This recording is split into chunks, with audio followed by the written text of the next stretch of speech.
and welcome back to the Maybe I Can podcast. I'm your host, Debbie Weiss, and it is nice to see you, hear you, even though I can't, but I know you're there listening, and I know you might be talking back to me out loud. So if you are, please always feel free to DM me on Instagram at debbie.r.weiss or send me an email at debbie@debbierweiss.com. So I've got to tell you, I have been doing a lot of really deep soul searching recently. And that's because I'm taking a course, a business related course having to do with my speaking career. And it's asking me to reflect on a lot of things that maybe I really haven't before. And so I've been doing some soul searching and really trying to figure out, who was I? I know who I am now, but who was I? And in the past, I've always described myself as a widow, a caregiver for over 40 years to my father for 30 years, and then my oldest son who had learning disabilities and mental illness, and then my husband and became a widow, blah, blah, blah, blah, blah, all the things. In my books, I talk about other challenges that I've experienced throughout my life, as so many of us have. And so I'm thinking, you know what? When it comes down to it, I have always been a people pleaser.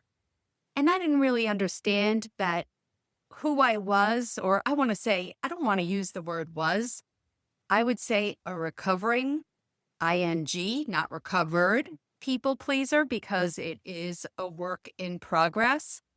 And so then I started tapping into the fact that I felt unworthy for a variety of reasons throughout the majority of my life. And that's something that I've been working on for the last decade and really, really making great strides.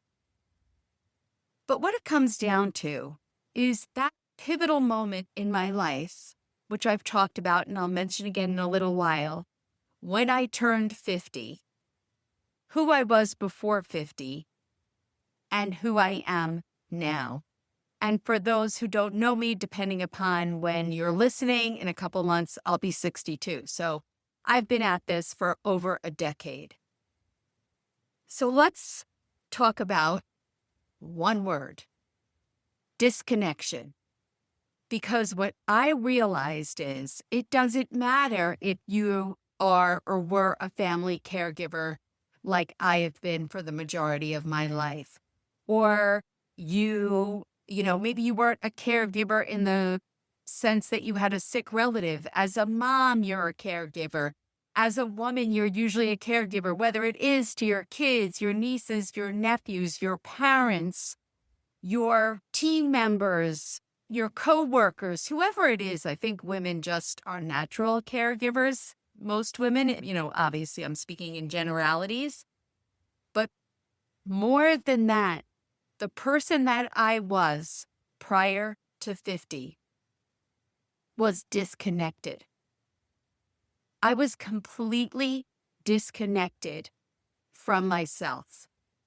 And let me just ask you, or let me describe for you who I was. I was doing all the things, right? All the things for everyone. My kids were younger then. I was scheduling for them, and my older son had therapy and their activities and their play dates, which, were a priority for me, especially with my older son, wanting to make sure that he was having interactions with his peers, and caring for my dad, and later on for my husband. And then I have to go to work and worry about everything that comes along with work, right? My team, my customers, money, just showing up every second of every day for everyone else. And from the outside, it looked like I was Superwoman. People would say, I don't know how you do it. Oh my gosh, you're so amazing.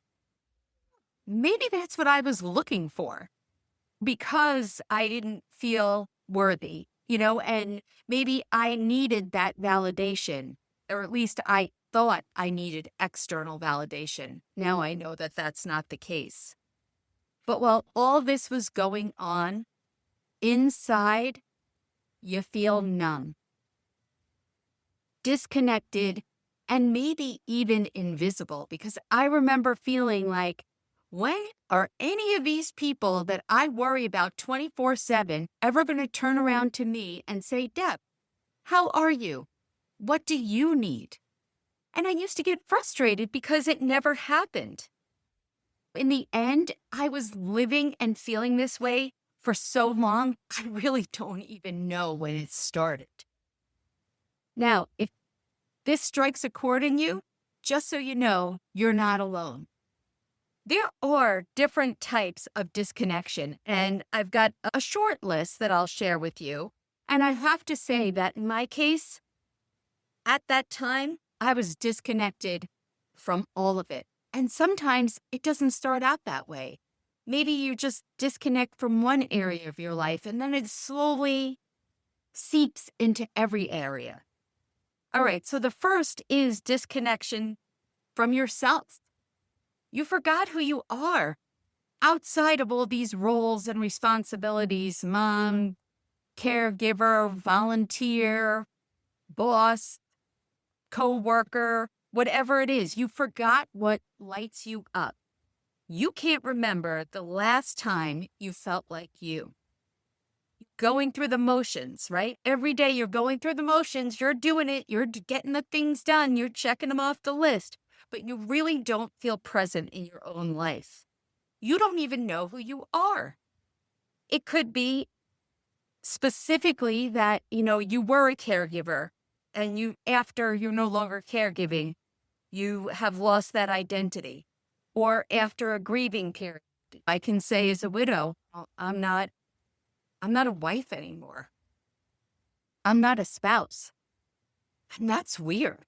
That's weird after 30 years, right? That was a big part of my identity. Who the heck am I now? Or maybe it's some other phase of your life where you're transitioning. Maybe you're all of a sudden an empty nester, or you're going into retirement and maybe you were defined by your career and that is gone. And now who are you? You no longer know what you want or you enjoy, or you don't even know what you even believe. You just feel numb and flat. You don't hear any of your own thoughts or voice or intuition, nothing. You're there, but you're not there. I think that's in my mind how I think of it. Another type of disconnection is being disconnected from a partner or, in a relationship, whoever that is, a spouse, a boyfriend, a girlfriend. You're sharing space, but you're no longer connected. It's functional, but not fulfilling. Maybe you've stopped talking, or maybe you talk all the time, but you're never felt heard. And I have to say that for probably the last decade of my marriage, I think that this would describe it. That connection, for a variety of reasons. My husband had a lot of both physical and mental illness, and that really did change our relationship. It changed the roles in our relationship. And I did grow resentful because I felt like he wasn't supporting me. And I think he was resentful because he felt that I was always annoyed and not really understanding how he was feeling, both physically and mentally. And what happens? We were disconnected. Yeah, we talked, right? I said, did you go to that doctor's appointment?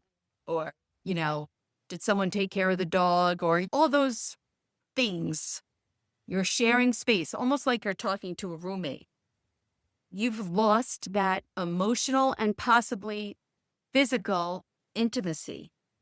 You feel unseen, unappreciated, or misunderstood. Disconnection from work or whatever your purpose is. So I'm not saying that you're not working. You're going to work, you're checking the boxes, but you feel empty doing it. You used to care. Something used to excite you. And that's not the case anymore. You're just coasting or feel exhausted every day that you show up for work, and especially not looking forward to Mondays. You're burnt out. your job no longer has meaning, you're bored with it, maybe it no longer aligns with what your values are. And why do you stay? Out of habit or fear. And maybe, you just feel like, I'll just ride this out. I'll coast out through retirement. But you know what? I can say that reinventing myself and finding my purpose, I still have my career. But for me, finding this is talking to you, writing my books, giving speeches. That's my new purpose. But it has also helped to reignite a passion for my day job as well. So you never know what will do the trick.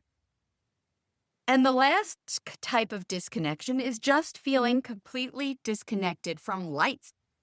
Life is happening around you, not with you. It feels like you're watching from the sidelines instead of actually living it. You've lost your sense of joy, spontaneity. You're just basically living for the next obligation or task that you have to do. And you no longer really feel excited about anything. The thing is that so often disconnection, it's not screaming, I'm disconnected.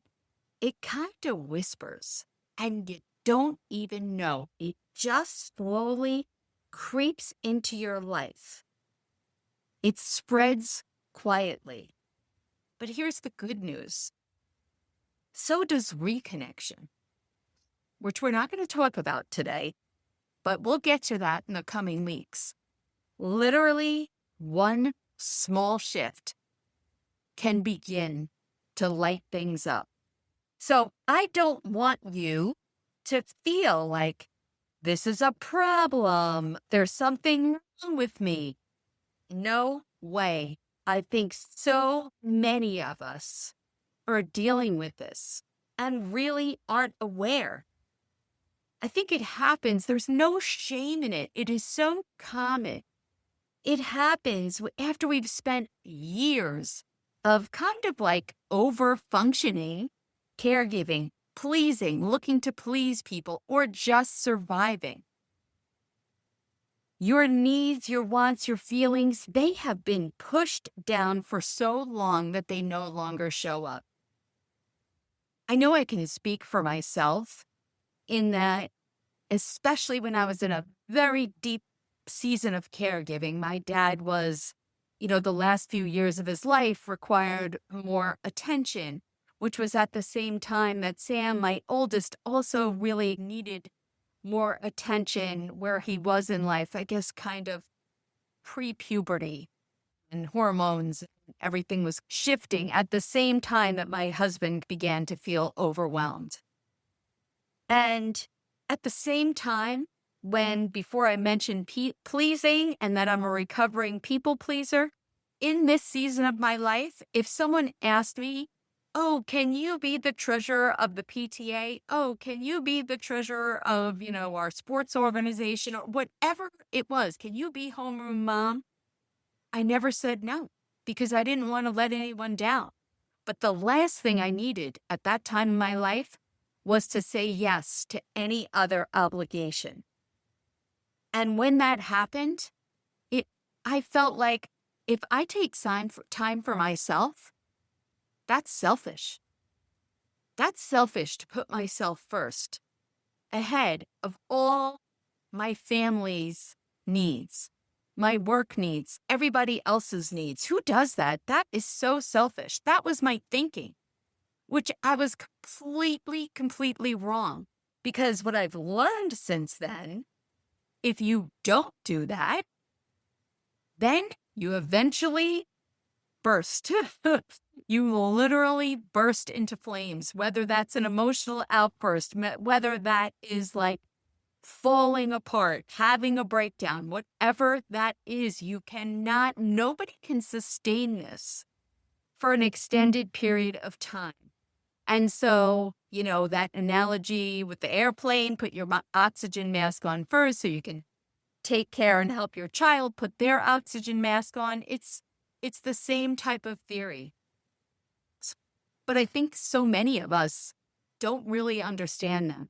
We think if we say no because we can't take on any more responsibility, it's not good for us. That's selfish because they really need me. That's what I was thinking. Oh, they can't find anybody else to do this. They really need me, and I don't want to let them down. But in the end, I wasn't doing a good job for them. I was certainly not helping myself, and I really wasn't helping my family members. I was spreading myself too. I did not realize just how disconnected I was until I turned 50. And my friends insisted that we go away for a weekend to Bermuda to celebrate. And I remember thinking, oh my gosh, that idea sounds amazing and something I would love to do, but I can't. How can I leave for the weekend? Gary, my husband, he'll flip out. He'll be so overwhelmed with the schedule that I'm going to leave him, who has to be where and what he needs to do.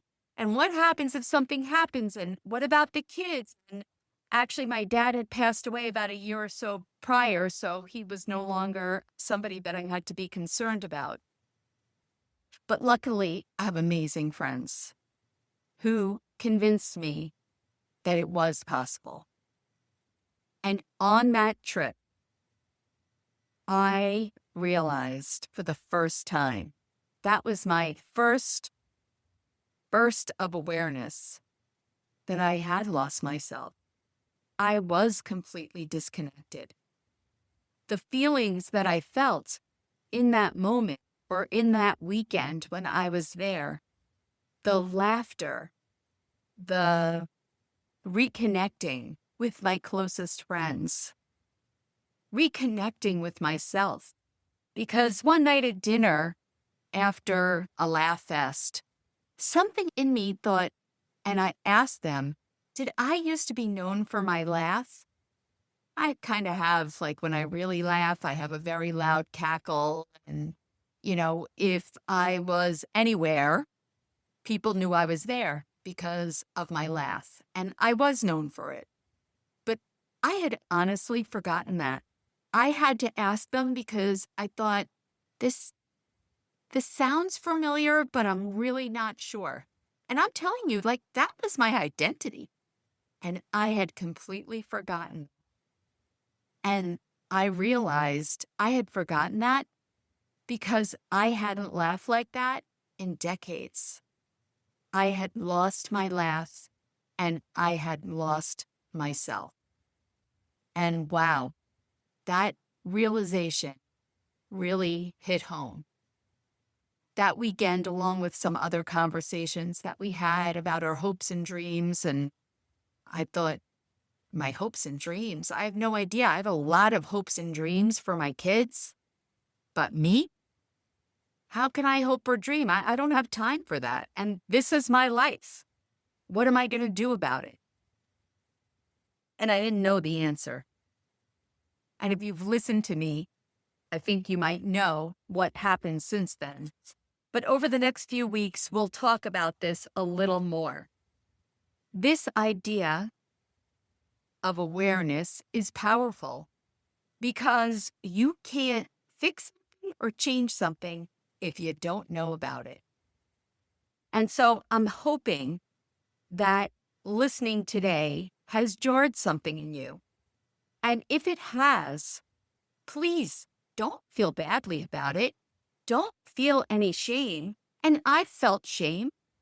Oh my goodness, I can't believe how I'm let people down, or I allowed this to happen. Just so many things, but that's not the case.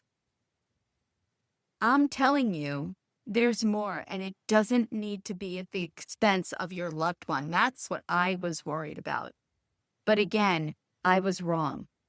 So I want you to reflect. Where in your life do you feel like maybe things have gone quiet? You've lost that connection. And when was the last time you felt like you? I'm happy to say that I feel like me most days now. And that switch has changed my entire life. My life now looks nothing like it did prior to the age of 50. And that all started with that awareness. You don't have to fix anything today.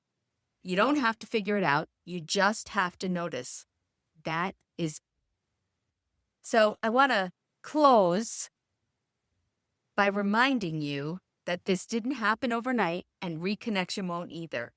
But the moment you notice, you have already started the process of reconnecting to yourself. Now, I don't know how you feel about affirmations. And when I first heard the term, quite frankly, I thought it was a bunch of nonsense, didn't really understand. But how do you use them? They're just phrases that either you repeat out loud, you repeat in your head, remind yourself maybe when you feel guilty, whisper it in the mirror, maybe when you're putting your makeup on. I write it down sometimes, keep it in front of me during the day and read it either out loud or in my mind. So, how about you use the affirmation this week? I deserve to take up space in my own life. And if that doesn't work for you, which is fine, I don't know if that one would honestly work for me. You can change it. I matter in my own story. I'm worthy of being seen, even by myself. That's powerful. Forget it. That could go into a whole other episode. So I am going to stop right there. I just want to remind you, you are not lost. You're just waiting for you to start paying attention to yourself. And that begins today. See you next week. And don't forget, keep on sprinkling.